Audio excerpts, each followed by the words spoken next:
Yo, real quick. Have you heard of the 12 tribes of Michigan? Yeah, you heard of the 12 tribes of Egypt, right? But look, did you know that Detroit area was the ancestral homeland of three Anishinaabe nations? Is that how you say it?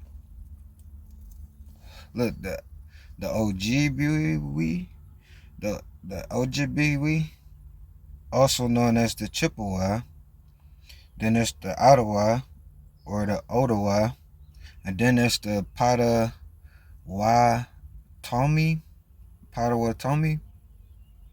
You see that? That was known as the Three Fires and the original people in Michigan. Can you see that, yo? Look, when you read more, it said that it was actually more tribes.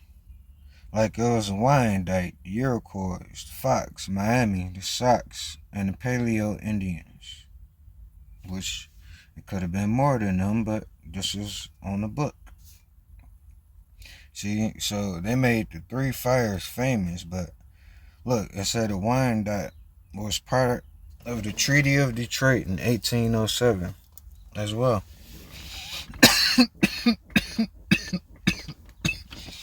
See that? Man. So what happened to all the other tribes? Or did we stop saying that we got Indian in our family? Our grandma got Indian in her blood or whatever. Is that how the Indians disappeared? We just stopped claiming them? Alright, look, check this out.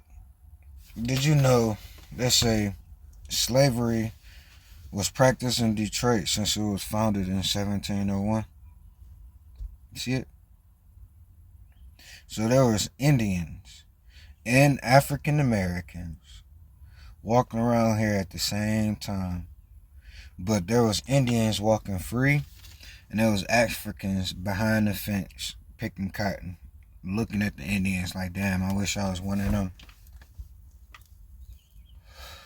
Do you think Indians was just walking around letting that happen?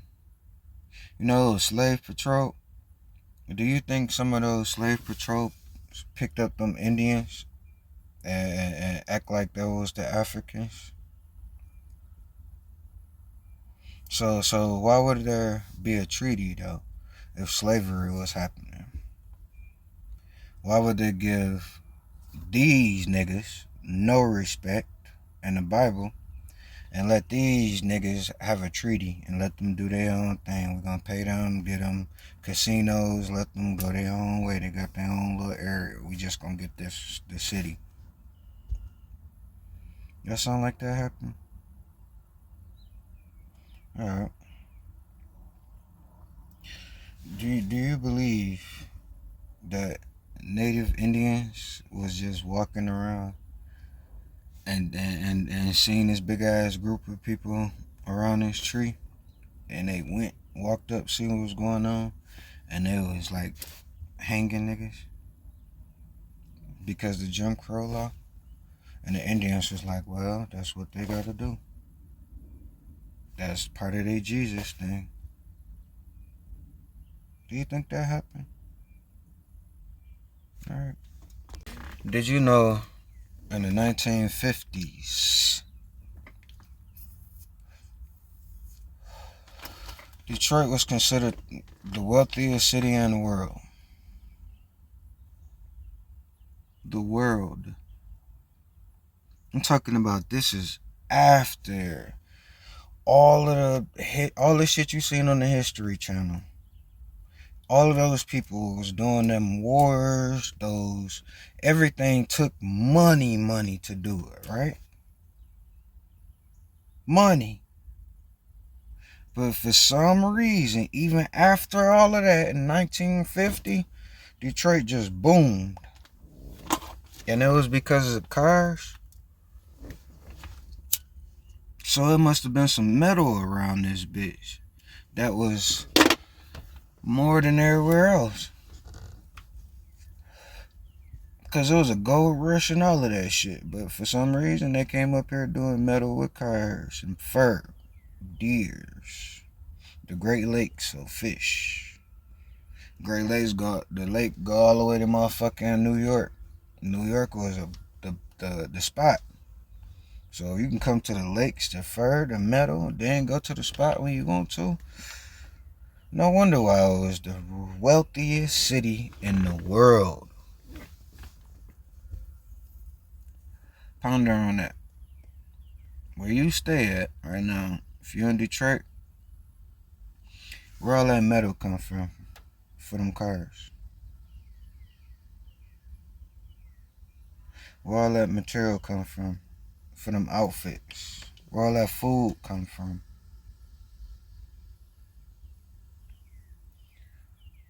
We have to start a lot of shit because there's a lot of people here that wasn't at other places, right? Where all the material come from? All of these bricks. When last time you heard of somebody grandpa working in a brick factory? So where all these bricks come from? Just think about it. Just okay. Let's get back to the subject. 12 tribes of Michigan, just like the 12 tribes of Israel, right? So how is there Indian tribes that has federal treaties? That mean they was here. Niggas tried to take over them. It didn't work. It backfired, right? Right. So pay attention to these years and symbols, right? Let's go down. Okay, we got Bay Mills Indians Community. Started in 1936. Notice the African colors? Okay.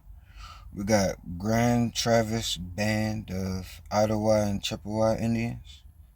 Started 1980. Part of the Three Fires. We got Hannahville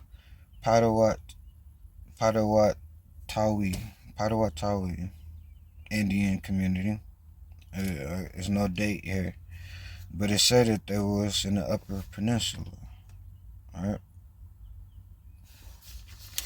Okay, we got the Huron, Potawatomi. I'm not about to go through all that because I don't want to be saying it wrong and then feel disrespectful to them. So we got the Huron Band of Pot. Started in 1995. You see that? We got the Key Bay Indian Community. 1936. We got the Lac Band of Lake Superior Chippewa Indians. There's no date, but check out that logo. See that? We got the Little River Band of Ottawa Indians. There's no date, but look at this stuff. It say that it is the ninth of 19 historical bands of the Grand River Ottawa people. You see that? Look, Little Traverse Bay Band of Ottawa Indians. Look, it says started 1994, and it was governed by a 9-member tribal council. 9. So we got the Match Band of Pot Indians of Michigan. You see that? There's no date, but they were part of the Three Fires. You see that?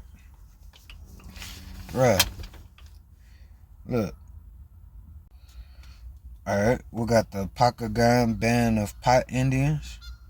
There's no date, but they were also part of Indiana, Canada, and Mexico. So like some Mayans type thing, right? Aztecs. Alright, we got the Sauk St. Marie tribe of Chippewa Indians. Again, no date, but see that crane? That's a bird, in case you ain't know. But look, it's everywhere, right? Then you got the Paleo Indians. Check this out. It said it was the earliest inhabitants of North America. You see that? Arriving in the Detroit area in around 11,000 years ago. And there was evidence of it, like the Great Mound of the River Rouge. You see that? And the Springwells Mound Group. So they was known as the mound builders. See that? No wonder why there's so many mounds around here. We have Mound Road. All in the suburbs is hills. Rochester, hills. You see, you notice that? Bloomfield, hills. Or would have been Bloomfield Mounds. Rochester Mounds. Just think about it. Just think about it. Y'all just pause and read this. Take it, do what you want with it. Like, 1.